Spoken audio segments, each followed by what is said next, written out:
Mimi ni Bonheur Bonane Kapita, mume wa Zawadi Mema Mbuhano, pia mtumishi kwa kanisa la Uitem Sepake Hekima Goma. Tunamshukuru Mungu kutuwezesha kufika mwisho ya kazi hii kubwa ya kuweza kutoa kanda ambayo ni volume ya kwanza inayoitwa Acheni Mungu Aitwe Mungu. Kama vile Yesu Kristo anavyosema katika Mathayo sura 28 mstari wa 18 hadi 20, enendeni katika ulimwengu mzima mkawafanye mataifa wote kuwa wanafunzi wangu.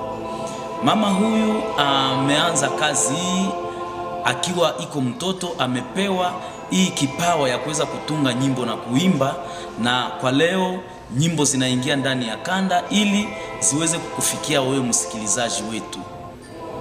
Nyimbo ambazo tumeziimba ziko nyimbo 6. Ya kwanza, Acheni Mungu Aitwe Mungu. Acheni Mungu Aitwe Mungu, acha aitwe Mfalme.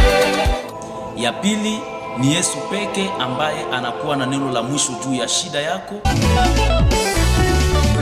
Ni Yesu peke ndiye anakuwa na neno la. Nyimbo ya tatu, Kidonda cha Moyo. Nakumbuka ahadi zako, sisi wewe ulisema utanipa mtoto.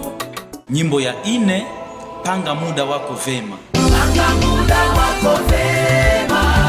Nyimbo ya 5, Wanandoa Hamuna Sababu ya kuweza kubomoa unyumba wenu.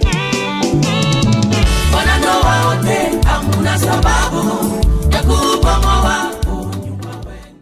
Nyimbo ya 6 inasema iwe mwisho ya shida ambazo uko unazipitia leo katika maisha yako. Iwe mwisho Baba. Tunawashukuru wasikilizaji wetu na tunaamini ya kwamba nyimbo hizi utakapozisikia zitakufariji, zitakutia moyo, na pia wewe ambaye ungali nje ya wokovu, ninaamini ya kwamba zitakuokoa ili uweze kumpokea Yesu Kristo kuwa Bwana na Mwokozi wa maisha yako. Tunawashukuru sana. Mungu awabariki.